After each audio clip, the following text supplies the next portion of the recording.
Leon Kennedy is back, iconic, fan favorite, a franchise cornerstone. And I'm about to tell you, he was the least interesting part of Resident Evil Requiem. Because while everyone lost their minds when Leon was revealed at the Game Awards, Capcom quietly did something they haven't pulled off in years. They built a protagonist you genuinely care about. Her name is Grace Ashcroft, and she didn't just hold her own in this game, she carried it.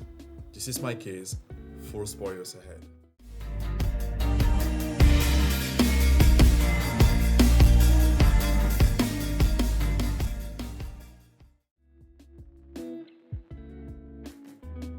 Let's establish who Grace actually is, because she's nothing like what this franchise usually gives us.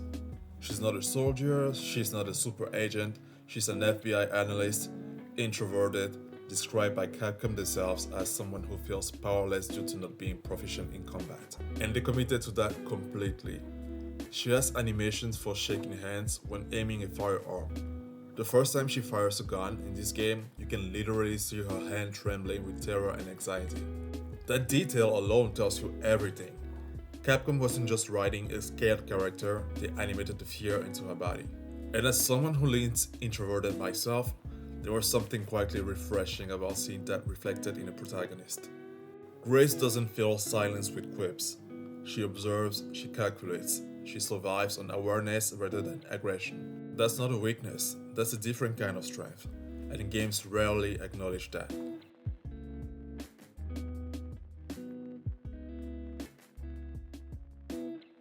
Now, before we go further, I want to address the obvious comparison Ethan Winters.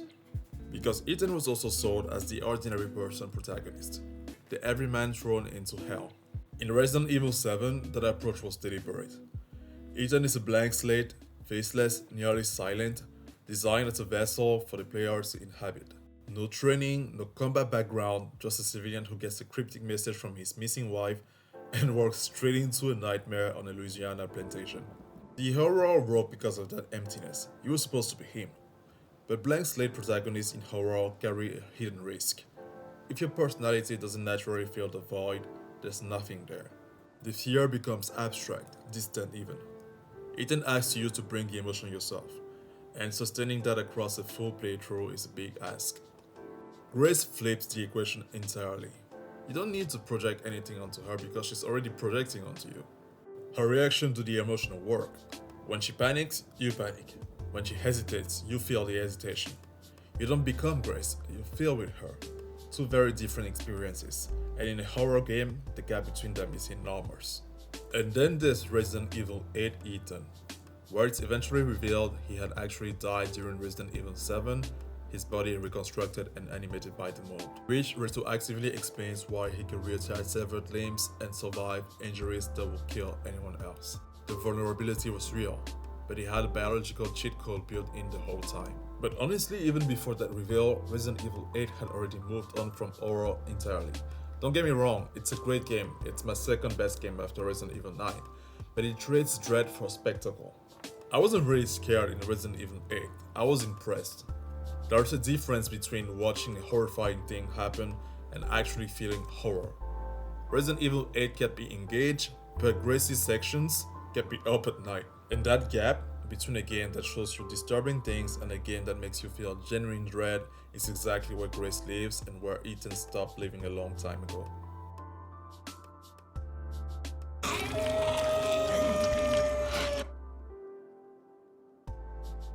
I want to talk about something I don't hear discussed enough in gaming. The panic pause. You know what I mean? That moment where you're so overwhelmed, so genuinely unsure of what to do, that you hit pause, not to think strategically, but because you need a second to breathe, like to collect yourself, because the game got you. And maybe this is personal and tied to the introversion, but Grace's instinct under pressure isn't to fight, it's to think. To read the room, to find a solution that doesn't require brute force. So many times I found myself completely out of resources and having to figure out a way out of several zombies waiting to sink their disgusting teeth into my neck. Something about all that clicked with me in a way Leon's sections never could. Grace's panic felt like my panic. They gave me panic pauses, plural, and I cannot tell you the last time a game did that to me. Capcom thought of everything when it comes to selling that fear. There's a moment that perfectly encapsulates her vulnerability. You're sneaking past zombies, full stealth mode, holding your breath as a player, and Grace starts shuddering loudly, an audible full body shudder of pure terror. And I caught myself thinking, Grace, please, not now. They're going to hear you. Except they can't. The shuddering doesn't affect the stealth mechanic at all. Capcom added it purely because it was true to who Grace is. No gameplay purpose, no mechanical reason, just a woman terrified out of her mind and the studio committed enough to show you that even when it served no function other than making you feel it. The atmosphere in her section is built on split-second decisions, tension that ramps constantly, and the feeling that something is about to happen. You just don't know what or when. It's really the desperate improvisation and choosing your fights wisely from someone using her brain because she knows her body can't win some fights. Survival horror at its purest.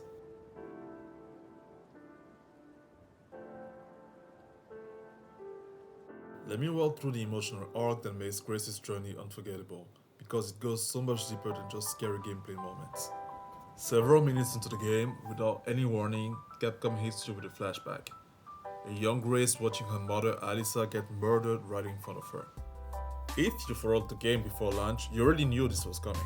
Alisa's death was in the trailers, her calling Grace her hope right before dying was in the trailers. And it still lands, because knowing a punch is coming and bracing for it are two very different things. What you couldn't know yet was that those words actually meant. Grace doesn't understand it in that moment, and neither do you. What the game eventually reveals is that those words didn't even originate with Alisa. It was Spencer who first called Grace his hope when he handed her to Alisa as an infant. His final act of atonement wrapped in a single word.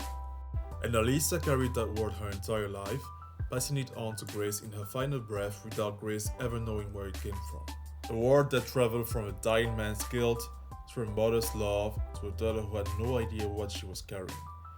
Capcom plants that detail quietly and lets it sit, a seed that doesn't bloom until much later. Then there's the stalker enemy, the girl. She torments Grace, haunts her through shadows, moves through ceilings. Early on she feels completely unstoppable, a force you can only run from. And that helplessness is suffocating. As the game progresses, you discover ways to push back, to stun her, to buy yourself precious seconds, but she never stops feeling like a threat.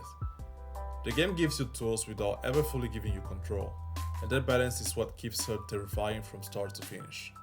And through all of this, notice how Grace carries herself. She stutters, she second guesses every decision, she's constantly scanning, constantly worried. Even when she meets Emily for the first time, she's wary, guarded, because Grace's word has taught her that safety is temporary and trust is a liability. But Emily eventually breaks through that.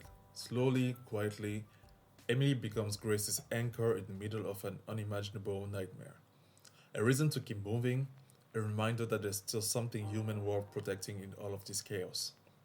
And for a brief moment, you feel it too as a player. A small exile, a tiny pocket of warmth in an otherwise relentless game. And then, Capcom takes it away. After everything Grace endures in the care center, every narrow escape, every improvised solution, every moment of pure desperate survival, hope is in reach. And she has to stand there and watch Harry and Emily die anyway, directly right in front of her. Then Victor tells her, then Zeno confirms it. She's the key to everything. She's why all of this is happening. She's the reason these people are dead. Think about what that does to someone in that moment. She didn't come into this game carrying guilt. She came in carrying grief. Her mother's death was a trauma she witnessed as a child, something that happened to her. But now suddenly everything reframes. The death she just watched, Emily, Harry, her mother, it all collapses into one unbearable question. Was it always her fault? Was it always going to end this way for anyone close to her? An existential ambush, and Grace has no armor for it. And here's the gut punch. It wasn't even true. Grace was never the key, never a cure, never a weapon. Just a normal woman that the dying Spencer adopted as an infant and asked Alisa to raise as a form of atonement for his sins. Although, and this is worth flagging, if Grace is just a normal person, why does she appear immune to the virus? The game never explicitly answers that. Is it something Spencer did? Is she simply one of the rare few with a natural resistance? Nobody knows. And honestly, that lingering mystery is exactly why Grace deserves more story. But we'll come back to that. She almost gave up over something that never existed, and somehow that makes it even worse, because every ounce of guilt she carried in those moments was built on a mistake. This is Capcom's boldest narrative choice in this entire franchise. Because when was the last time a Resident Evil character didn't just push through everything like a fucking machine? When was the last time the trauma actually stopped someone in their tracks? Giving up at that point is a completely normal response to a completely abnormal amount of loss and pain piled onto someone who was already barely holding it together. Grace's breaking point doesn't make her weak, it makes her the most human protagonist this franchise has ever written. And that's exactly why when she gets back up, it means everything. And when she does, remember what Alisa called her, what Spencer called her before that, her hope. A war that crossed decades, survived tragedy, and landed in the hands of someone who almost didn't make it.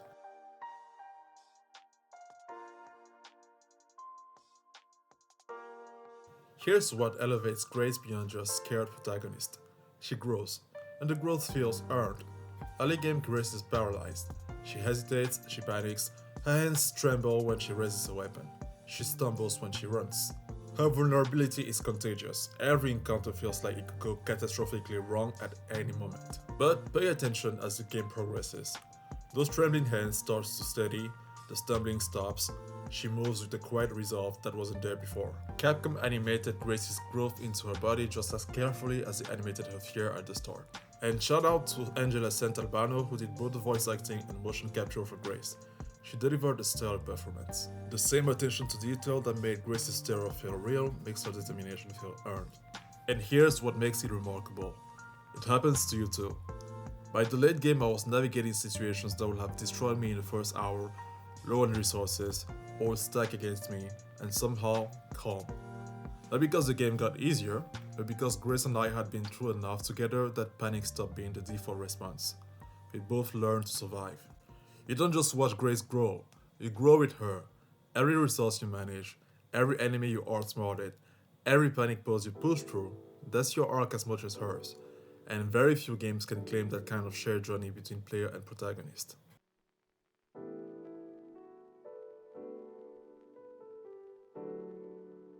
I want to contrast Grace's journey with Leon's because this is where my hot take lives. Leon is great, I want to be clear about that. His sections are comfortable, action focused, leaning into the third person shooter side of the franchise the way fans expect. The combat feels good, the one liners land, he's Leon. But that comfort is exactly my problem. Listen, Capcom tried. Leon is infected from the very first minute of the game, a full game long ticking clock. By the end, your vision blurs, your movement gets impaired, you feel it. The intention was clearly there. But I never once worried about him. Not really, because it's Leon.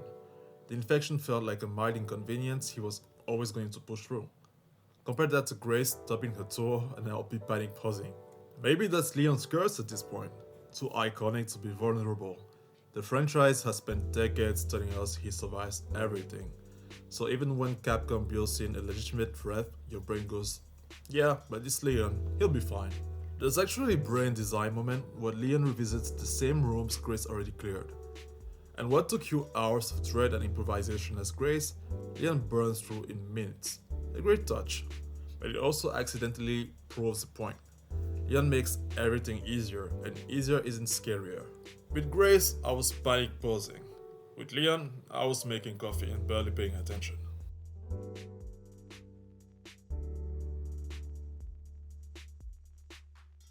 Here's the bigger picture argument. Resident Evil has been pulling in two directions for years. Horror versus action. Resident Evil 7 and somehow 8 went hard on horror and it was terrifying. Resident Evil 4 remake went hard on action and it was brilliant. Requiem tries to do both simultaneously and Grace is proof that the horror side of the equation is still the more powerful one, at least for me. Even Leon's own actor acknowledged the game could have worked as a solo Grace outing. Not a knock on Leon, the franchise itself recognizing what Grace brought to this game. If Capcom is smart, Grace Ashcroft is not a one-game character. Her immunity is still unexplained. The connection to Spencer runs deeper than anyone fully understands yet.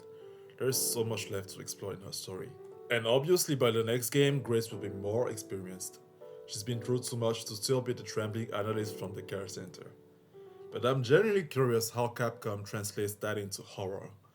Because the vulnerability was the magic. Grace cared because Grace was us.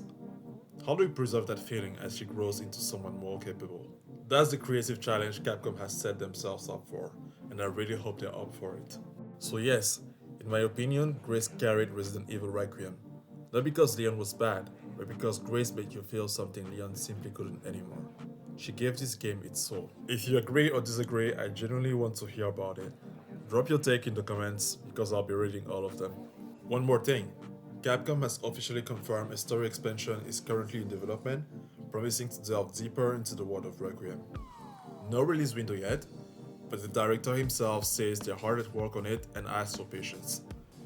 Leaks suggest Leon may be delayed and others should be playable, which honestly raises its own questions about where Grace fits in all of this. Keep an eye on that. And if you want to see everything we talk about Bale in real time, I posted my full playthrough of Resident Evil Requiem on the channel, link in the description. Likes and subscribes are always appreciated and help the channel more than you think. See you in the next one.